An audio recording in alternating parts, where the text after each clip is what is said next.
Tadi kan sebenarnya Mas Yudo sudah bilang ini ada 2 karakteristik tuh, ada 5. Tadi Mas Yudo sudah jelasin 2 tuh, yang kedua, yang ketiga, keempat, kelima tuh apa Mas?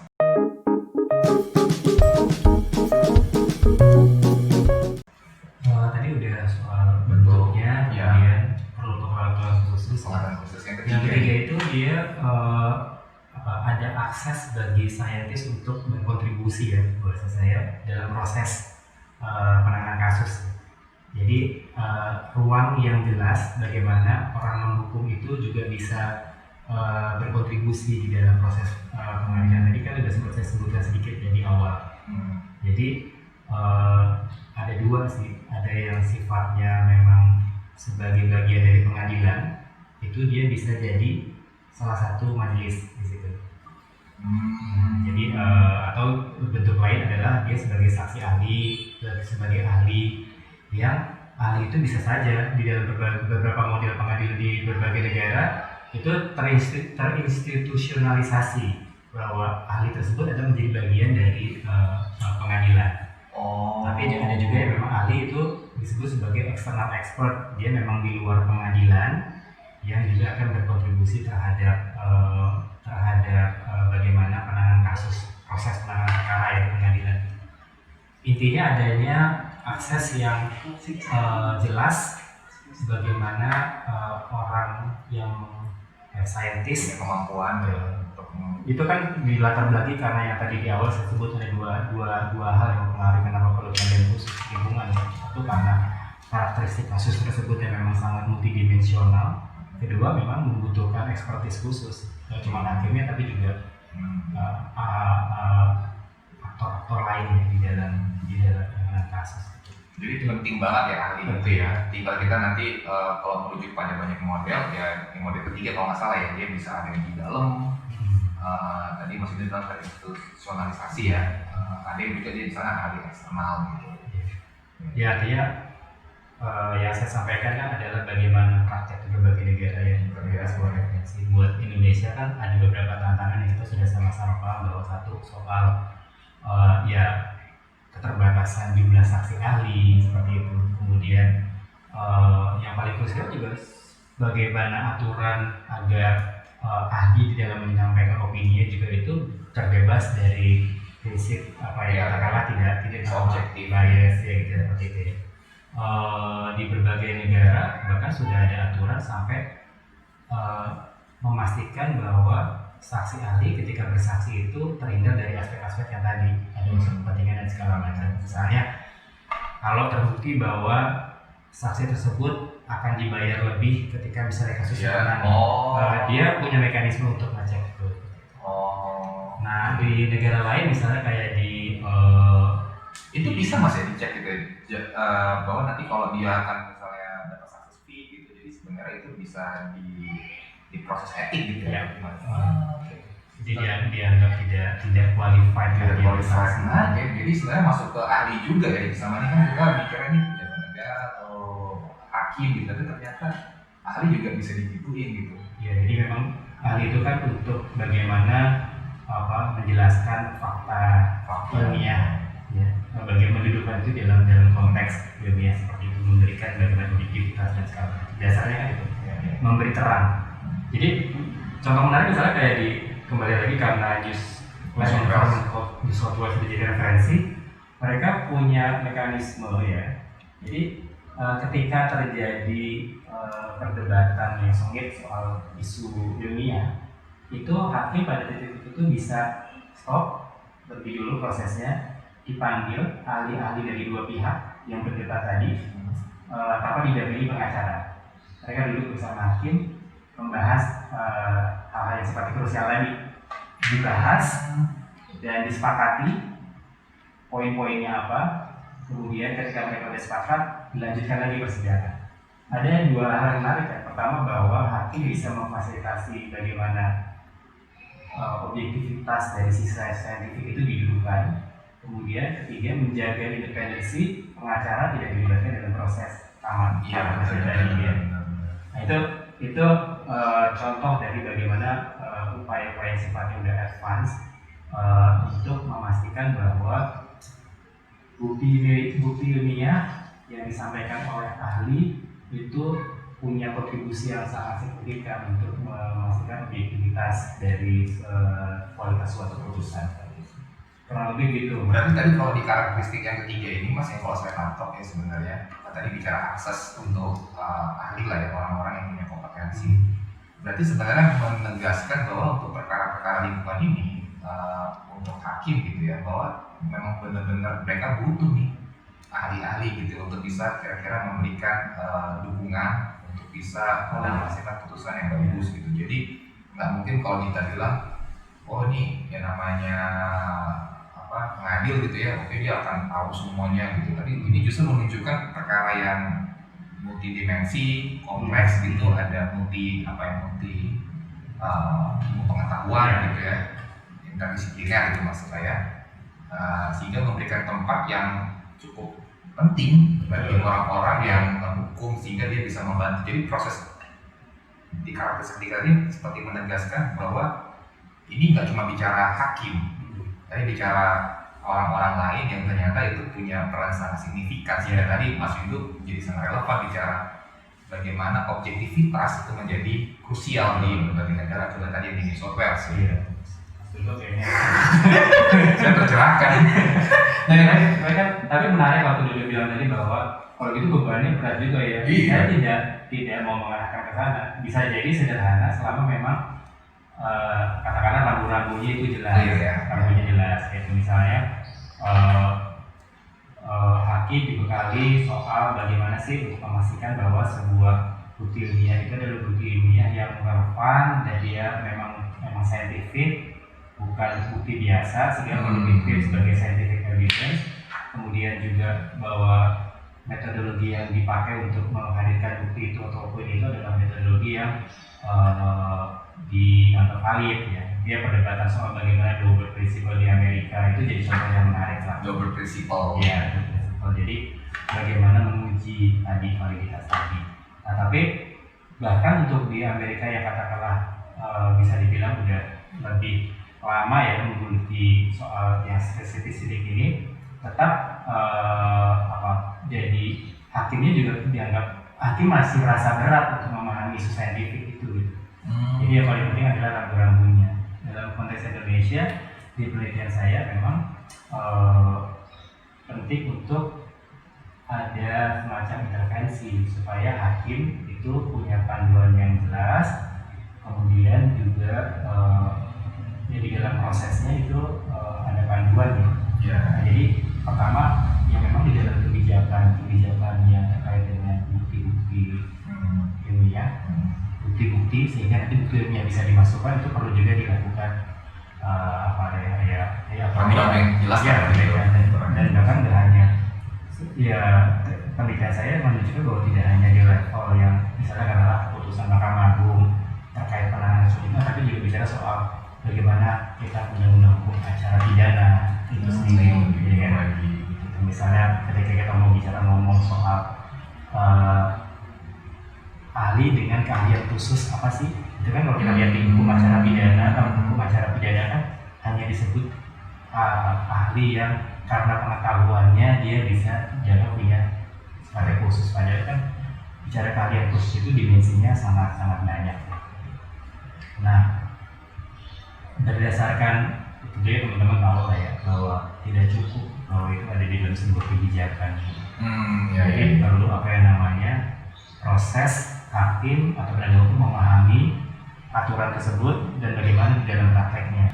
Nah, jadi menarik, saya kayaknya perlu juga kita bahas gitu ya. Kalau tujuannya hakim itu bisa memilah-milah informasi saintifik yang mana yang relevan untuk dimasukkan dalam konstruksi hukum dia untuk katakanlah pembuktian adanya sebuah pencemaran.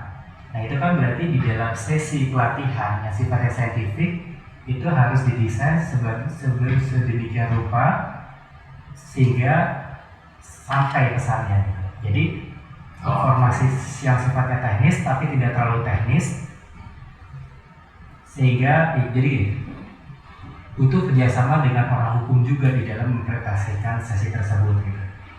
Artinya tentunya sebagai seorang ahli, katakanlah ahli kehutanan, tentunya dia punya otoritas. Tentunya ada session di mana memang itu adalah otoritasnya untuk menyampaikan berdasarkan keilmuan dan pengalaman. Tetapi hakim itu perlu dibantu juga untuk bagaimana yang tadi saya bilang tadi, mengambil informasi penting untuk masuk dalam konstruksi hukum dia. Nah, itulah peran hukum di dalam sesi tersebut. Nah, ini yang perlu dipikirkan kayak Mas Dodo.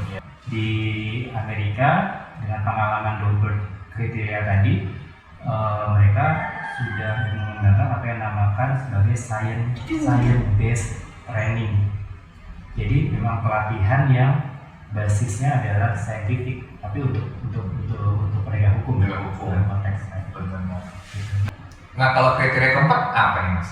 Keempat itu dia memiliki karakteristik punya jurisdiksi yang sifatnya khusus. Jadi yang di dalam konteks kita kan apa sih kasus lingkungan? Apa disebut sebagai kasus lingkungan? Oke. Mas Dodo kan juga banyak banget masukan bagaimana adanya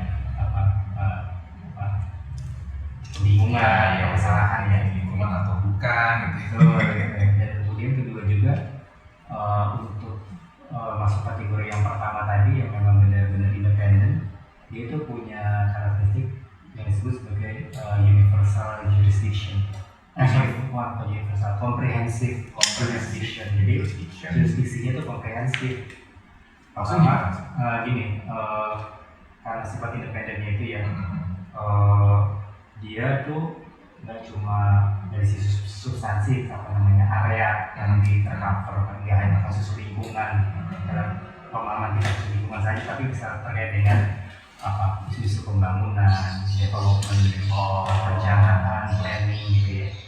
Jadi terkait kan ketika misalnya bicara soal lingkungan saja kan nggak menghadiri bisa terkait dengan isu-isu yang sifatnya tata ruang atau perencanaan. Dan kemudian dari sisi disebutnya sebagai ini sih sisi penegakan hukumnya, itu dia nggak cuma nanganin satu kasus pidana aja, jenis pidana yang masuk kategori perkara pidana gitu, kemudian atau hanya perdata saja atau administrasi saja gitu. Kalau di kita kan perdata pidana di pengadilan umum, administrasi di pengadilan itu kan ya bisa.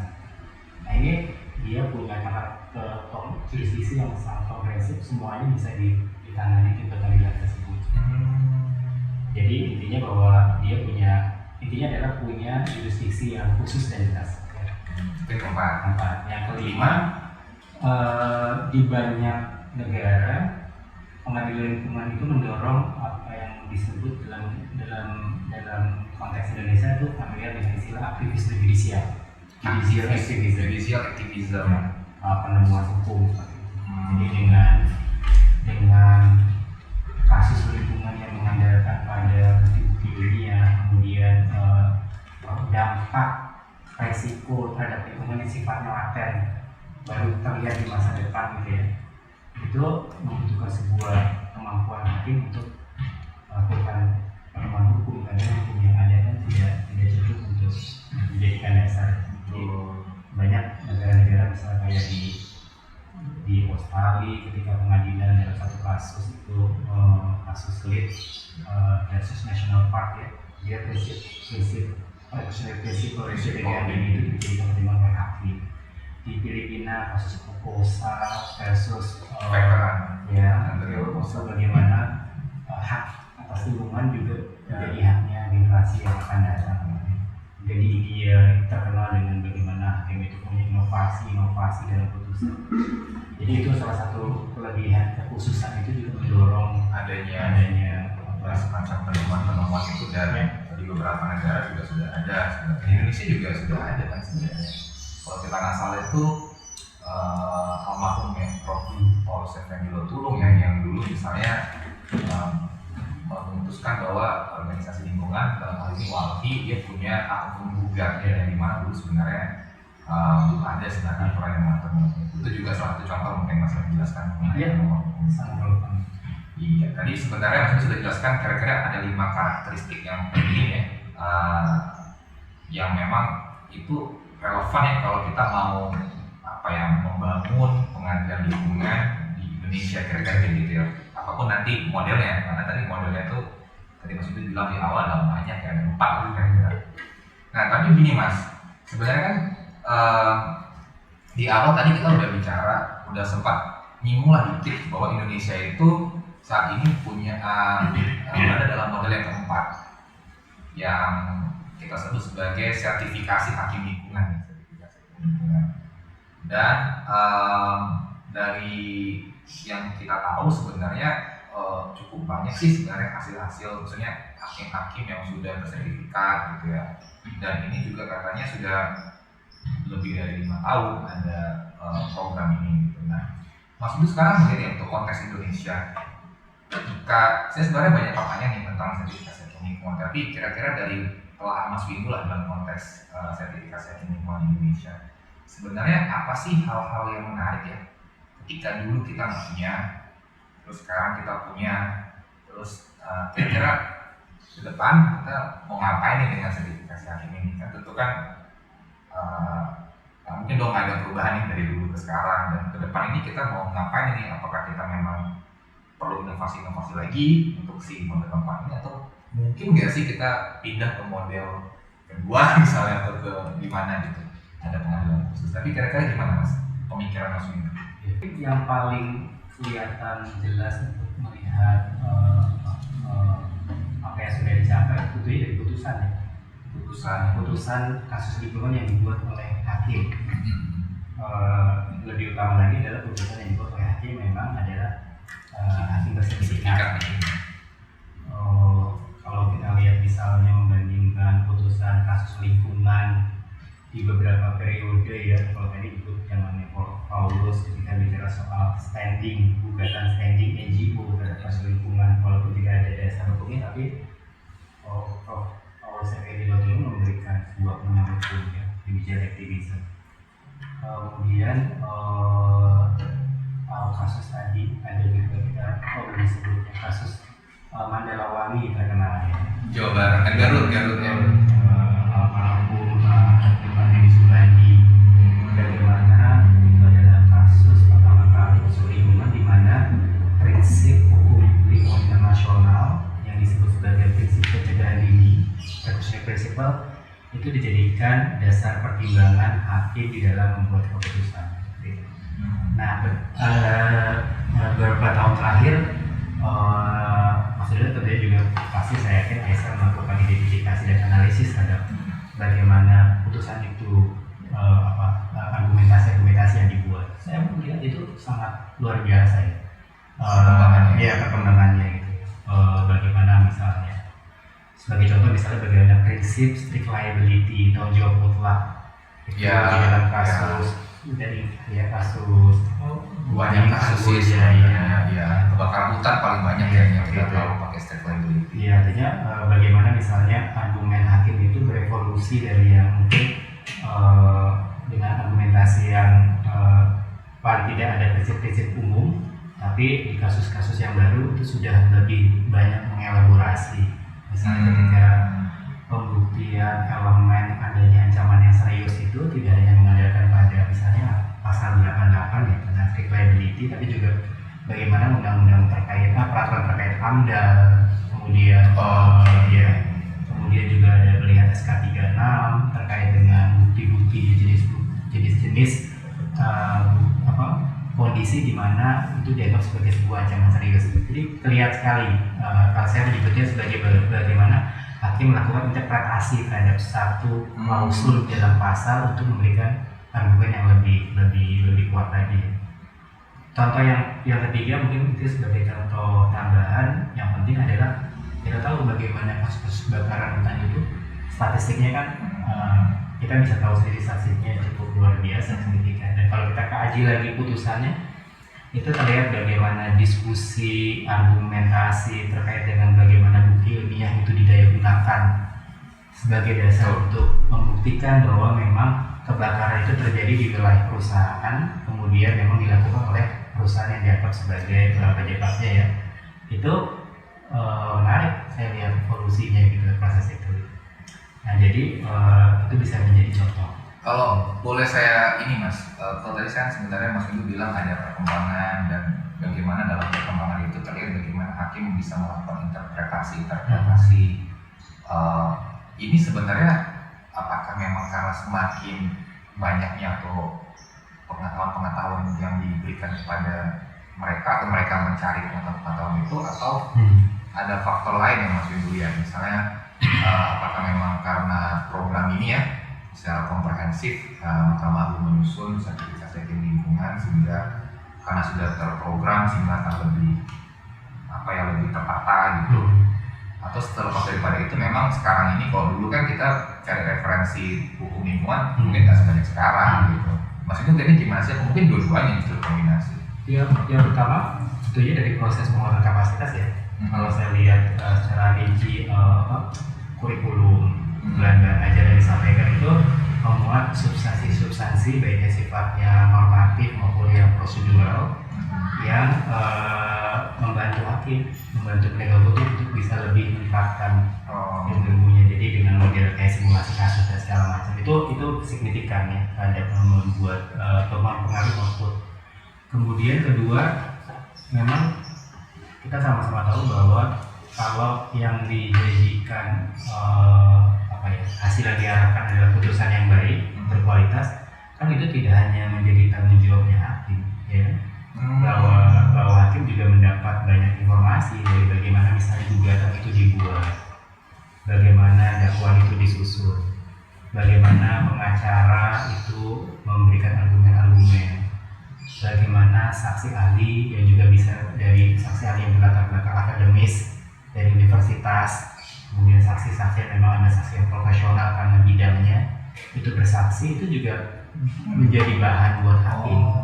Jadi kalau kita bicara nih putusan hakim itu sebenarnya prosesnya panjang ya, karena bagaimana sebenarnya kita nggak bisa bilang bahwa ya ini hakimnya begini atau hakimnya kenapa bisa mengambil kesimpulan seperti ini, karena sebenarnya hakim itu juga perlu untuk ya dengan tadi yang kita bicarakan ya kompleksitasnya, ya kualitas gugatan, kualitas keterangan ahli atau pembuktiannya, barang-barang bukti atau alat bukti yang dihadirkan itu menjadi bahan-bahan yang justru penting untuk mendukung sebuah putusan yang baik, gitu Mas ya.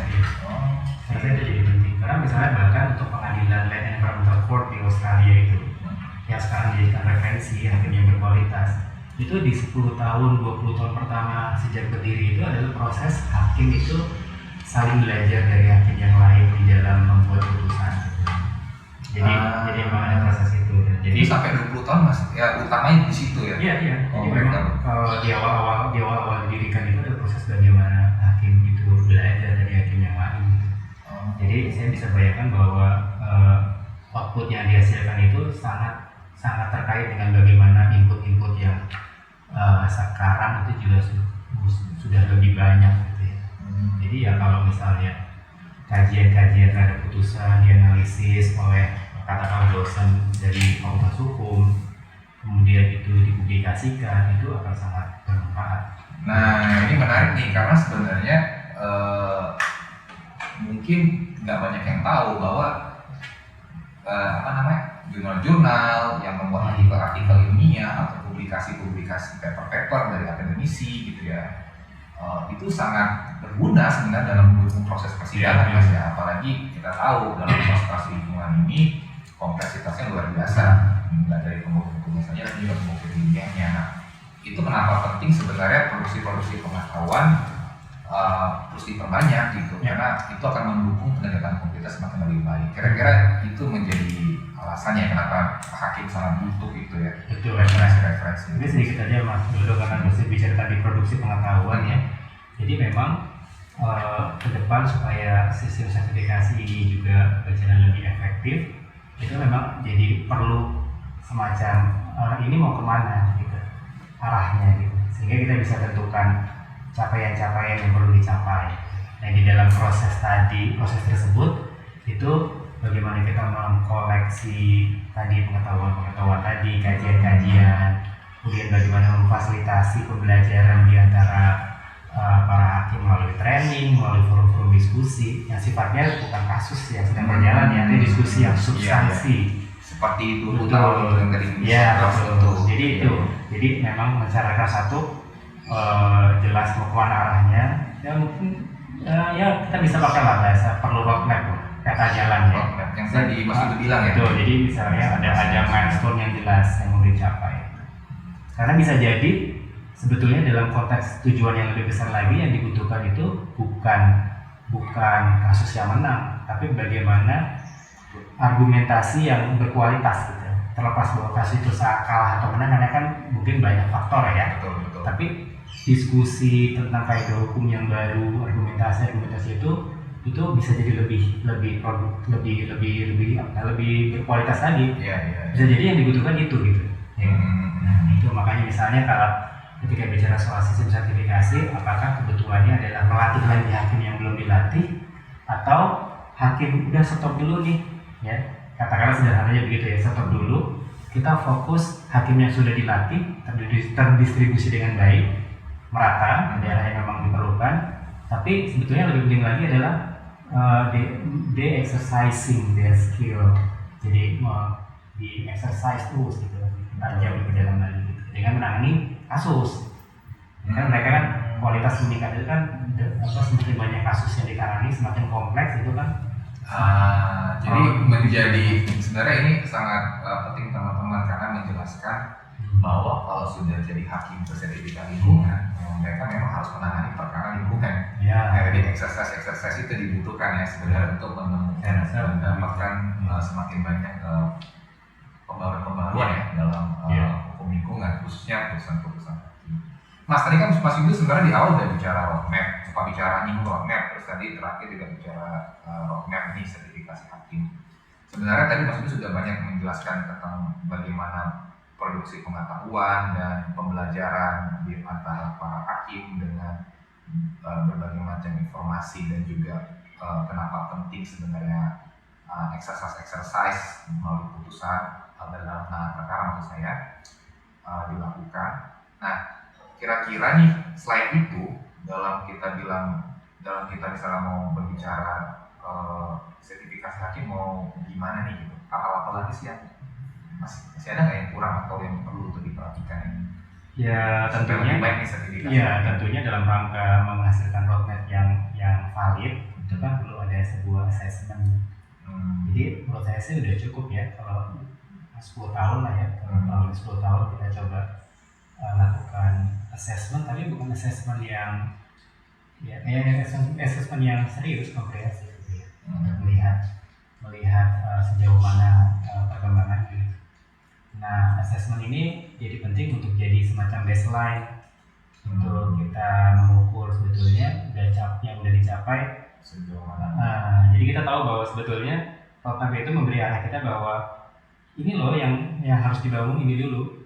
Jadi kadang kan kita ada inisiatif yang memang penting, tapi itu merespon kondisi terkini gitu. Tapi dalam konteks agar sistem sertifikasi lebih terinstitusionalisasi dengan baik, itu kan perlu roadmap tadi.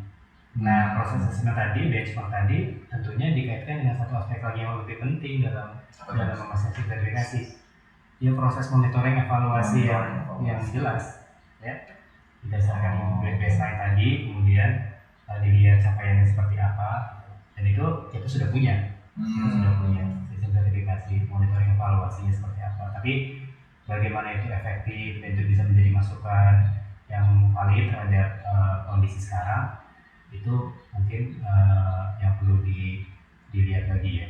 Jadi kalau saya tangkap tadi, sebenarnya sertifikasi hakim lingkungan yang ada di Indonesia ini dia nggak cuma bicara mengenai pelatihan aja, dan juga nggak bicara mengenai bagaimana hakim menangani perkara, tapi juga berbicara bagaimana pengawasan, dan apa yang bukan pengawasan tapi pemantauan dan evaluasi terhadap proses itu semua.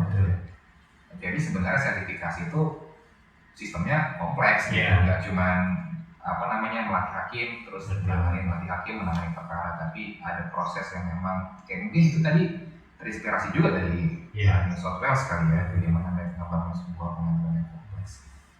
Oke, sangat menarik nih Mas. Tapi sebenarnya saya mau ini Mas, mungkin ada hal yang masih ngeganjel nih. Tapi tadi sih saya sudah sedikit kayaknya nangkep nih. Jadi sebenarnya yang tadi mungkin saya klarifikasi Mas ya, yang Mas Windu jelaskan dari tadi bahwa kita mungkin tidak terlalu nggak harus terlalu fokus membicarakan apakah bentuknya pengadilan atau sertifikasi gitu. Yang penting dengan sistem yang udah ada sekarang, kita bagaimana menyusun sebuah peta jalan yang oke, berbasis tadi kepada asesmen, dan kita sebenarnya masih bisa mengambil beberapa atau mengadopsi beberapa substansi-substansi yang menarik dari model-model yang ada di berbagai negara. Ya, jadi itu pertanyaan yang penting banget Mas Dodo untuk ditanyakan. Jadi saya jadi teringat lagi bahwa prinsipnya bahwa tidak ada yang kita sebut sebagai pengadilan lingkungan yang ideal. Jadi jadi pengadilan lingkungan yang ideal itu adalah pengadilan yang memang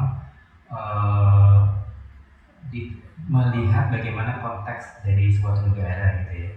Dan juga kalau kita tadi bicara soal karakteristik yang dianggap sebagai paling relevan, itu sebetulnya sederhananya adalah seberapa itu terinternalisasi di dalam penanganan proses kasus lingkungan gitu. Nah, bicara soal bentuk, bagaimana akhirnya, bagaimana ditempatkan di mana, itu penting untuk diputuskan. Tapi tentunya kan mempertimbangkan juga banyak hal soal banyaklah aspek ya, soal keterbatasan sumber daya, biaya, jarak dan segala macam, waktu seperti itu. Dan juga saat ini kan Mahkamah Agung sedang mengawal proses pembaruan Mahkamah Agung kan. Jadi juga perlu dilihat dalam konteks itu seperti itu. Jadi menurut saya tidak mengecilkan bahwa tidak mengecilkan perlunya pengadilan lingkungan, tetapi dalam konteks Indonesia, tantangan dan juga perkembangan terkini, pengadilan lingkungan itu harus didesain seperti apa, dari sisi tahapannya dan juga arahnya ingin kemana gitu. So kurang lebih begitu. Intinya silakan sesuaikan dengan kebutuhan masing-masing negara gitu. Yang Indonesia sekarang ada dengan sistem sertifikasi hakim, tapi tadi Mas Windu kasih catatan dari penelitian Mas Windu lah ya, ada 5 karakteristik yang sebenarnya perlu untuk terus dikembangkan dan ditelaah dalam pengembangan sistem sertifikasi hakim lingkungan yang ada di Indonesia saat ini. Oke, Mas Windu, ini sebenarnya teman-teman kita juga kemarin sempat membuka beberapa sesi untuk teman-teman mengajukan pertanyaan di Instagram kita.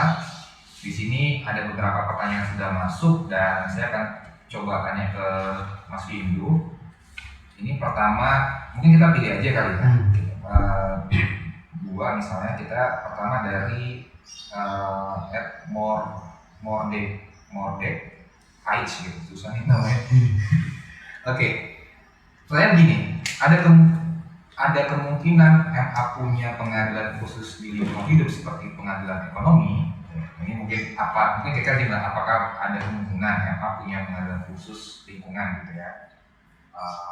Mungkin seperti pengadilan niaga atau pengadilan tipikor gitu. Apakah ada kemungkinan? Ya, dari bagaimana Mahkamah Agung mendesain sistem sertifikasi lingkungan ya, itu kan sebagai tahap awal menuju sebuah pengadilan yang lebih berkompeten ya. Tapi kan kita juga bisa melihat bahwa Mahkamah Agung juga menghadapi berbagai permasalahan di dalam bagaimana sebuah pengadilan khusus itu berjalan. Pengadilan korupsi lah, kita lihat bagaimana ada satu masa di awal itu dianggap sangat produktif karena bisa dibilang tidak ada kasus yang tidak lepas gitu ya. Tapi juga dengan adanya perubahan baik di sisi dasar hukumnya, undang-undangnya, kemudian juga keterbatasan sumber dayanya gitu ya, dan juga kebutuhan untuk adanya pengadilan tipikor di tiap-tiap provinsi itu menimbulkan permasalahan-permasalahan yang tidak dianggap gampang juga gitu. Jadi Jadi memang jadi belajar dari situ Iya. sebenarnya kemungkinannya ada, tapi kompleks cara untuk mencapai itu harus dipikirkan gitu ya. Iya, jadi memang Hal-halnya gitu. seperti itu. Jadi kalau saya lihat dari bahan-bahan yang mendasari bagaimana sistem sertifikasi itu dibentuk, itu cukup lengkap melihat pengalaman dari pengadilan khusus yang ada, dilihat bagaimana keuntungannya, kekurangannya, dan dianalisis gitu ya. Jadi memang berangkat dari bagaimana lihat efektivitas ya. Pembelajaran dari Betul. pengadilan khusus lain itu justru sebenarnya yang harus diutamakan juga kalau kita mau menuju ke sana. Iya. Tapi intinya kemungkinan itu ada, tapi jalannya itu harus dilakukan dengan benar lah ya, jangan tiba-tiba bikin pengadilan cuma ujung-ujungnya masalahnya makin banyak lagi. Iya. Jadi harus benar-benar ditelaah dengan lebih detail. Ini berikutnya nih Mas, dari Ilham Rafiki 19. Bagaimana, ini menarik nih Mas sebenarnya. Bagaimana nuansa konstruksi pertimbangan hakim lingkungan hari ini? Apakah konservatif atau progresif? Ini menarik nih sebenarnya. Ini mungkin buat ini ya, hakim-hakim sertifikat lingkungan. Mas itu mungkin gimana sih? Pasti ada lah jalan disertasi Mas. Ya, secara umum saya bilang meningkat. Jadi kalau kita lihat meningkat cukup signifikan di dalam argumen-argumennya. Kan kita punya database tuh kasus-kasus lingkungan yang diputuskan gitu ya. Kalau misalnya ketika bicara soal kasus yang membahas soal bagaimana tindak pidana korporasi itu bisa diterapkan gitu ya. Kalau kita lihat dari kasus-kasus itu bagaimana misalnya itu jadi lebih bagus pertimbangan yang dibuat di dalam putusan seperti itu. Kemudian tadi yang saya sebut sebagai bagaimana mendaya-gunakan bukti-bukti ilmiah sebagai dasar untuk membuktikan adanya hubungan kausalitas. Kalau dilihat dari konstruksi argumentasinya dibandingkan dengan kasus-kasus pada periode yang lama dengan periode terakhir, itu kelihatan bagaimana konstruksi untuk membuktikan bukti itu ada bukti yang relevan, metodologi yang valid itu terbangun gitu di dalam putusan. Tentunya SK 36 soal prosedur kewenangan hakim lingkungan itu dan pelatihan itu jadi berkontribusi cukup banyak gitu ya, mewarnai putusan itu gitu. Itu sih ya kalau saya lihat sebagai indikator bahwa putusan yang sekarang itu lebih punya konstruksi yang inovatif ya, dalam konteks tadi penemuan hukum segala macam itu. Nah, tapi memang perlu dibuat kajian yang lebih lengkap dalam rangka tadi Mas Dodo bilang sebagai knowledge product gitu ya, generate knowledge dikumpulkan kasus-kasus tersebut, kemudian dianotasi, dianalisis, itu dijadikan bahan buat siapapun yang membutuhkan itu seperti itu. Jadi itu jadi faktor yang penting. Oke. Ini terakhir nih Mas, dari sekian panjang pembicaraan kita. Jadi harapannya Mas Windu lah, atau mungkin cita-cita terhadap, ya pasti kan namanya menulis disertasi itu kan punya satu harapan, cita-cita gitu ya, terkait dengan pengadilan lingkungan atau sertifikasi hakim lingkungan itu di Indonesia itu seperti apa sih? Apa yang Mas Windu harapkan ke depannya? Ya, bicara soal pengadilan lingkungan kan kita tidak terlepas dalam kerangka bagaimana proses pembaruan Mahkamah Agung saat ini berjalan, di mana itu menjadi aspek banyak hal soal pengembangan sumber daya, sistem pelatihan, sistem pendidikan, kemudian bagaimana penempatan segala macam, kemudian juga bagaimana suatu keputusan itu dihasilkan, yang kemudian memang itu juga menjadi program reformasi di Mahkamah Agung. Jadi proses bagaimana roadmap yang tadi dijalankan ketika sudah dibuat itu penting untuk bagaimana itu terkait dengan proses yang sedang berjalan di dalam pembaruan Mahkamah Agung secara umum gitu. Jadi itu yang menurut saya perlu didorong, sehingga pengadilan lingkungan itu bagaimanapun apapun formatnya itu tidak tidak sifatnya tidak ad hoc ya, artinya memang komprehensif. Betul rangka yang lebih luas lagi. Oke, terima kasih Mas Windu sudah berbagi berbanyak informasi pengetahuan kepada kita.